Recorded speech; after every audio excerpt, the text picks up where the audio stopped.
Station commander Ramzan Kadyrov ने Putin से वफादारी निभाने के लिए अपने 3 बेटों को ही जंग में उतार दिया।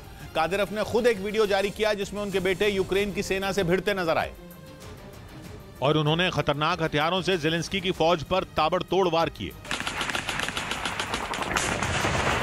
कादिरोव ने जो वीडियो जारी किया उसमें यह तो नहीं पता चल पाया कि उनके बेटे यूक्रेन के किस इलाके में जंग लड़ रहे हैं, लेकिन उसमें वो पूरी ताकत से यूक्रेन की सेना पर वार करते दिखाई दिए।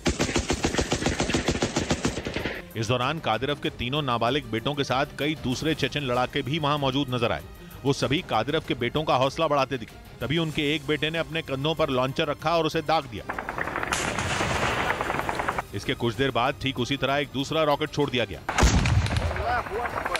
इस बीच वहां सामने की तरफ से भी भारी गोलाबारी जारी रही, जिससे बचने के लिए उन्होंने वहां बनाए गए गड्ढे का सहारा लिया और उसी में चिपकर कादिरोव के तीनों बेटों और चेचन लड़ाकों ने कई घंटों तक मोर्चा। ये बहुत ही कम निवेश पर पैकर्स एंड मूवर्स बिजनेस शुरू करके महीने का 5 लाख कमाते हैं। इनसे सीखना है तो फ्रीडम ऐप को अभी डाउनलोड कीजिए। संभाले रखा। 3 रोज पहले ही कादिरोव ने अपने तीनों बेटों को यूक्रेन भेजा था। दावा किया था कि वो जल्द ही जंग में उतरेंगे ताकि चेचन लड़ाके उनकी मौजूदगी में यूक्रेन की सेना पर कहर बनकर टूट पड़े और उन इलाकों को ज़ेलेंस्की की फौज से छीन लें जो रूस के कब्जे से निकल चुके हैं, क्योंकि जंग शुरू होने के बाद करीब 6 महीनों में रूस ने यूक्रेन के एक बड़े हिस्से पर कंट्रोल कर लिया था।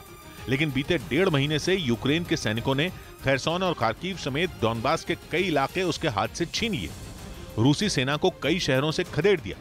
माना जा रहा है कि इसी वजह से कादिरोव ने एक ऐसा कदम उठाया जिसने सभी को हैरान कर दिया। उन्होंने अपने जिगर के टुकड़ों को मिसाइलों और बमों की मार के बीच उतार दिया। मतलब यह कि पुतिन से किया वादा पूरा करने के लिए कादिरोव अपने बेटों की कुर्बानी तक देने के लिए तैयार हो गए और उन्हें उस जंग में भेज दिया जो अब खतरनाक होती जा रही है। लेकिन कादिरोव को भरोसा है कि उनके बेटे यूक्रेन की सेना को सबक सिखा देंगे, क्योंकि वो खूंखार चेचन लड़ाकों से किसी भी मामले में कम नहीं है। उन्हें बचपन से ही ऐसी सख्त ट्रेनिंग दी गई है कि जंग उनके लिए किसी खेल जैसी ही है। उन्हें चेचन लड़ाकों जैसी बेरहमी और दुश्मन पर तेजी से हमला करने के गुर सिखाए गए हैं और जिस तरह से उनके बेटे जंग लड़ते हुए दिखाई दिए वो किसी मजे हुए सैनिक से कम नजर नहीं आए। यही वजह है कि रमजान कादिरोव ने उन्हें युद्ध के ऐसे समय में यूक्रेन भेजा जब रूसी सेना और चेचन लड़ाकों को हौसले की जरूरत है। यूपी के वाराणसी में मौजूद बीएचयू में छात्रों ने वाइस चांसलर की गाड़ी का घेराव कर दिया। इस बीच सुरक्षा कर्मियों के साथ उनकी धक्का मुक्की भी हो गई। वहां फीस बढ़ोतरी के खिलाफ छात्र पिछले कुछ दिनों से लगातार प्रदर्शन कर रहे हैं और इसी बीच यूनिवर्सिटी परिसर में जैसे ही कुलपति के आने की जानकारी प्रदर्शनकारियों को मिली, वो उनसे मिलने पहुंच गए। लेकिन बताया गया कि जब वाइस चांसलर ने उनसे मिलने से मना कर दिया, तब छात्रों का गुस्सा 7वें आसमान पर पहुंच गया। उन्होंने कुलपति की गाड़ी का घेराव कर दिया और इससे पहले कि उनकी सुरक्षा में तैनात गार्ड कुछ समझ पाते, कुछ प्रदर्शनकारी उनकी गाड़ी के ऊपर चढ़ गए।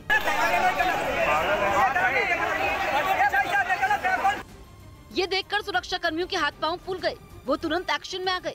उन्होंने ऐसा करने वाले छात्रों को वहां से हटाने के लिए सख्ती बरतनी शुरू कर दी, जिसके बाद प्रदर्शनकारियों के साथ उनकी धक्का मुक्की शुरू हो गई, क्योंकि छात्र किसी भी तरह कुलपति से मिलकर अपनी बात रखना चाहते थे।